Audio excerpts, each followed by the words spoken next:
Good afternoon. It's Wednesday, June 1st. I'm Laura Cornfield, and this is IBA News, broadcasting from Jerusalem. The Knesset today held a special plenary session dedicated to Jerusalem Day, which will be marked next Sunday and commemorates Israel's reunification and liberation of the city after the Six-Day War. Addressing the lawmakers, Prime Minister Benjamin Netanyahu admitted that while coexistence in the Jewish state's capital is far from ideal, it does prevail and must be protected at all cost. Netanyahu asserted Israel does not need to apologize or justify its presence in the Jewish people's historic city of Jerusalem. Knesset Speaker Yuli Edelstein said that in the name of a strong and unified Jerusalem, the public also expects its government officials and leaders to be unified and strong. Opposition leader and head of the Zionist Union, Isaac Herzog, insisted that Jerusalem today is not only a divided city, but warned of its potential collapse, while Meretz chairwoman Zahava Galon argued that there will never be peace until Jerusalem becomes the official capital of two nations. High-level efforts are underway to stop the Jerusalem Local Planning Committee from approving the construction of a new three-story building that belongs to the Jewish community in the heart of the predominantly Arab-populated Silwan in East Jerusalem. If approved, the move is likely to escalate tensions in the capital. IBA's Margot Dudkevich reports. The land where the three-story building will be erected is located in the Batan al-Khawa neighborhood in Silwan and was purchased by a Teret Kohanim from the state in 2005. The organization that seeks to reclaim Jewish properties in the Old City and surrounding Jerusalem neighborhoods.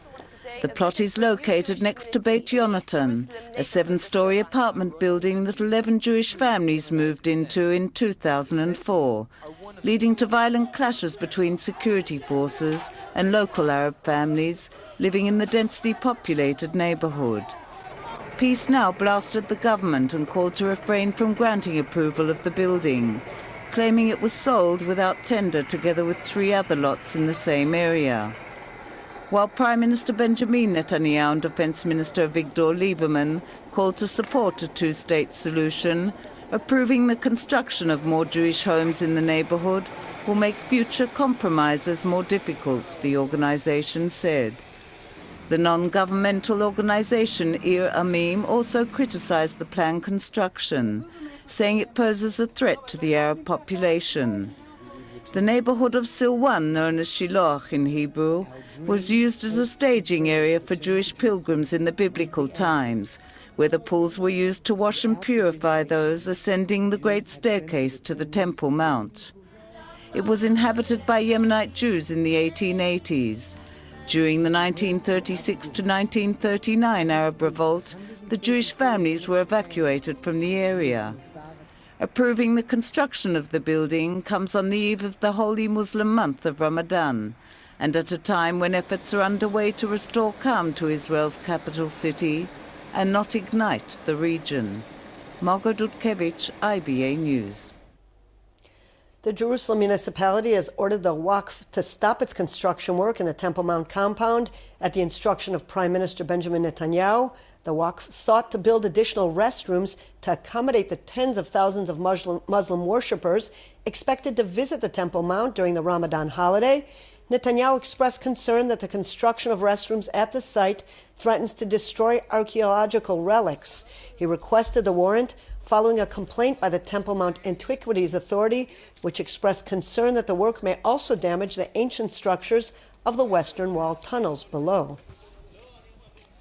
A report released by the Central Bureau of Statistics ahead of Jerusalem Day reveals that 1/3 of the capital's residents are ultra-Orthodox, with only 21% secular Jews. Jerusalem is the largest city in the country with a population of 870,000 at the end of 2016 and accounts for 10% of the Jewish state's population. 32% of Jewish residents living in Jerusalem define themselves as ultra-Orthodox, 17% as religious, 13% as traditional religious, with 15% describing themselves as traditional, and 21% saying they were secular. The labor force in Israel's capital is lower than the national average and stands at 51.9% compared to the 64.1% national average. Today marks Unity Day, the day of commemoration for the 3 Israeli teenagers, Naftali Frankel, Gilad Shayer, and Eyal Yiftach, abducted in Gush Etzion and murdered by Hamas terrorists 2 years ago, the kidnapping sparked Operation Brother's Keeper, a major manhunt and IDF crackdown on Hamas in the West Bank. The day aims to promote the value of solidarity, which many felt permeated the Jewish world during those difficult days. President Reuven Rivlin will today award the Unity Prize, a total sum of 300,000 shekels, to 4 recipients, a joint project of 2 Israeli youth movements with radically different worldviews, the social-minded Katamon Jerusalem Football Club, Kesher Yehudi, which introduces secular and ultra-Orthodox Israelis to each other, and Partnership Together, which twins Israeli schools with Jewish schools in the diaspora. Jerusalem Mayor Nir Barkat, who stands behind the Unity Prize, said the prize was intended to shine a spotlight on those who are a source of inspiration and excellence in Israeli society and increase unity and tolerance in the country. Earlier today, IBA's Eilon Aslin-Levy met with Rachel Frankel, mother of Naftali, who spoke about the continued efforts to promote national solidarity. Since the tragedies 2 years ago, I look at how you've sustained a public life and powered forward, and I ask myself, where do you find the strength? You know, we feel it's just a little bit of giving back of everything we got. We didn't create the unity. The unity, Am Yisrael, and all over the state of Israel was created from the people. And by the end of that summer, after the search for the boys and after Tzuk Eitan, we just felt the responsibility to try to keep some of that spirit alive. So that's all. That's what we're trying to do. At the time of the kidnappings, your grace and quiet dignity served as a source of inspiration and comfort to an angry society in mourning. Is that a responsibility you were aware of at the time? I wasn't making any calculations. Anything we do, we did intuitively. You don't become a new person when something bad happens to you. Whatever you have, you work with that.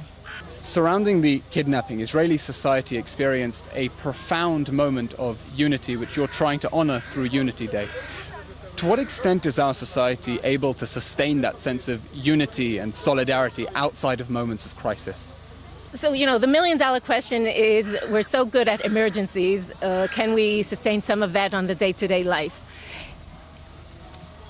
I don't know. Natan Sharansky said that in the funeral of the boys, he felt it's like Ma'amad Har Sinai, Mount Sinai, and everybody was there, whoever was physically there and whoever wasn't there. And in regard to unity, I was thinking that while we were in Ma'amad Har Sinai, they were already worshipping the idol, you know, the egel, the calf. So you never stay at a high, but the direction is what counts, and the challenges are only growing. You walk all over the country, and people they have deep disputes, but we feel that people really want this sense of togetherness, of partnership, of solidarity, of, excuse me for the cliche, unity. Sometimes I feel that in Israel we're constantly at each other's throats. What does it say about our society that outside moments of emergency, we lack that solidarity and are attacking each other? So first of all, I wouldn't put down moments of emergency because it means it's possible. We have the ability, and the motivation. Beyond that, you're right. We have very warm discussions, mostly because we care about what other people think. You know, if it would be the kind of pluralism where I don't really care, you think what you want, I think what I want, it doesn't really even make a difference. It's not that way. I feel where I come from. We come from a culture of a bet midrash, where machloket, dispute, is the source of what we're doing here. It just has to be in a way that I really care and I really respect. Okay, I care not only about making you think what I think, but about listening to really what you have to say, because it's worth listening to. Unity is an admirable value, but there's always a risk that a strong sense of us will come at the price of antagonism towards them, towards the other, whoever that is. How do we avoid that risk? On the contrary, people that become involved in this topic discover that society is much more varied than they thought. And you talk about the state of Israel, you talk about many groups, ethnical groups, Arabs, Christian Arabs, Muslim Arabs, Druze, Cherkesim, etc., etc. And within the Jewish society, there's so many variations and so many different, and it's not only on a religious base or a social, but it's all over the place. So once you develop the ability to open your heart and to feel a sort of kinship and a sort of closeness, it should not be unity against. It should be the ability to connect. President Rivlin gave a famous speech last year in which he described Israeli society as having 4 tribes: ultra-Orthodox, national, religious, secular and Arab. What practical steps can we take as a society to bridge those gaps and create an inclusive sense of peoplehood? Look, that's the challenge, okay? We're not all going to become identical, and that is not the point. We're very varied, and that's a lot of our power. It's about connecting, it's about meeting and speaking and breaking some of the walls and finding ways to build bridges. It will never be perfect, but it's an ongoing work. Unity is not about politicians or about the media. It's about living together, working together, being neighbors, speaking to each other. In Unity Days, this week and Unity Week, there are thousands of activities in 25 states around the world. Jews all over the world want to connect with each other. Thank you, Racheli. You're an inspiration. Military prosecutors today convened at the Jaffa Military Court to submit evidence in the case of IDF soldier Elor Azaria, who is on trial for the fatal shooting of an immobilized terrorist in Hebron in March. Prosecutors claim that Azaria, who is facing manslaughter charges, repeatedly changed his account of the incident when being questioned.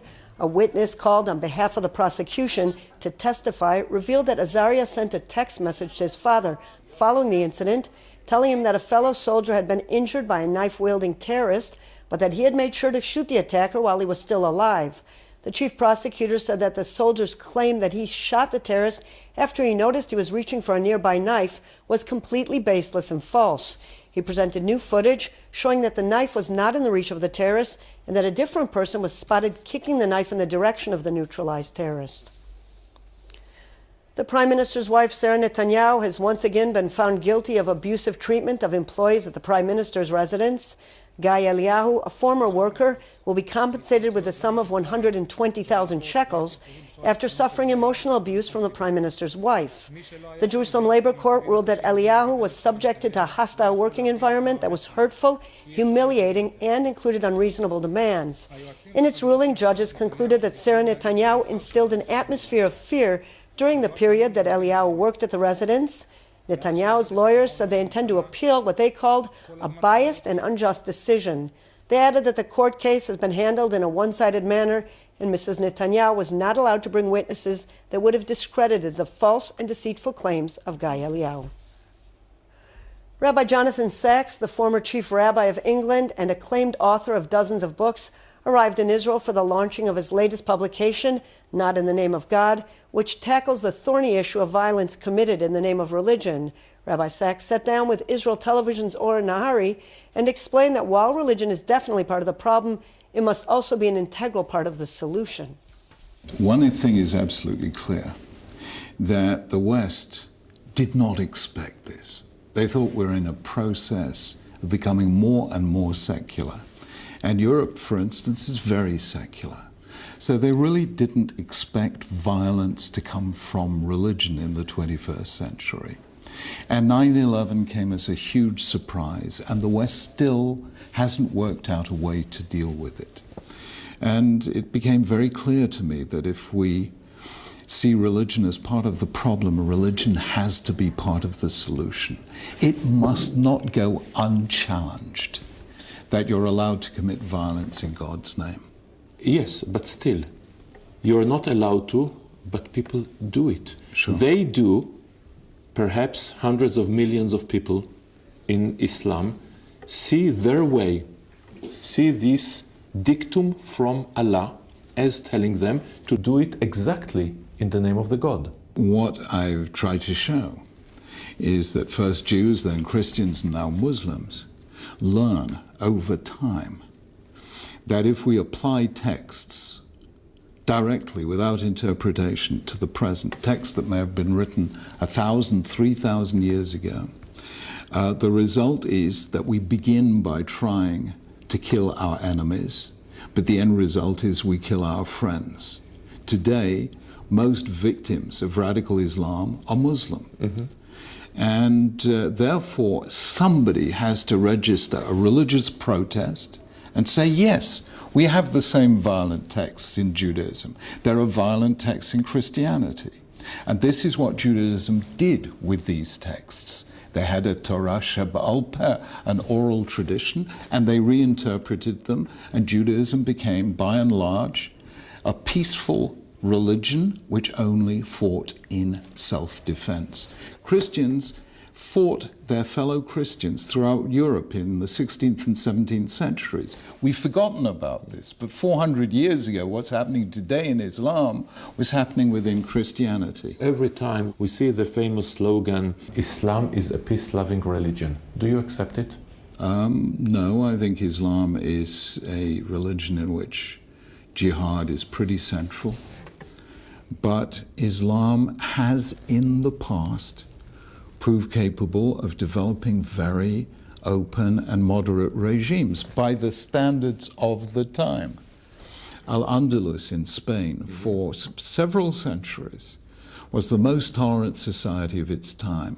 So Islam knows that it did that in the past, and that was its great age. So when you hear a world in which only the angry voices get heard, you just want to let people know there is another voice, another way, and Jews know this, and Christians know it, and Islam has it in its own history to choose that other way. The source of violence is not God or secularism, it's the human heart, the human mind. There's something difficult about us.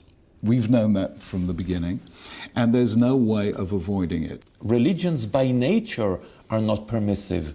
They are not tolerant by nature. They can pretend to be, but they are not. That is why I am so happy to be Jewish, because we believe two things, and it's very rare to find people who believe two things like this. We believe that the God of Israel is the God of all humanity. But we do not believe that the religion of Israel is the religion of all humanity. We believe that Chasidei Umot Olam Yesh Lahem Chelek L'Olam Haba, that you don't have to be Jewish to get to heaven. Now, if we can just persuade Christians and Muslims of that, we might be in a good situation. An ancient Egyptian scarab amulet, believed to be more than 3,300 years old, was discovered by a group of high school girls while on a field trip in the Galilee. The girls were participating in excavations at 6 different archaeological sites as part of a class project when they happened to stumble upon the ancient relic. As one IAA official quipped, there's nothing like actually holding history in one's hands. A touch of Indian glamour in the Holy Land. Bollywood star and acclaimed fashion icon Sonam Kapoor wrapped up her first visit to Israel this week. The famous actress and daughter of renowned Indian actor and producer Anil Kapoor surprised local fans when she toured some of the country's top hotspots, including Tel Aviv and the Dead Sea.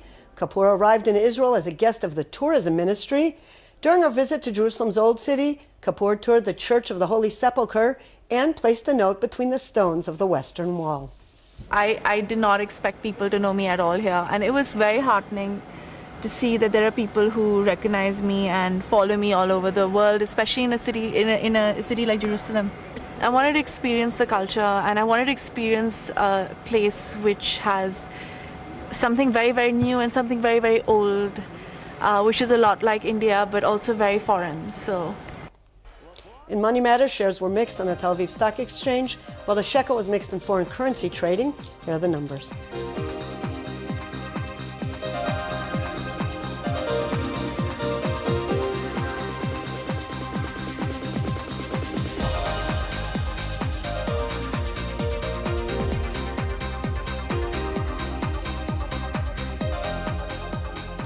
The IBA weather team says there will be a slight drop in temperatures tomorrow, though it will remain unseasonably warm. Here are the highs and lows.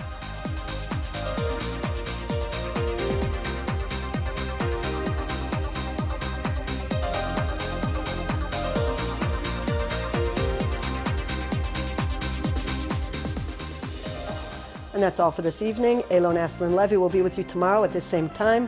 I'm Laura Cornfield, wishing you a good evening.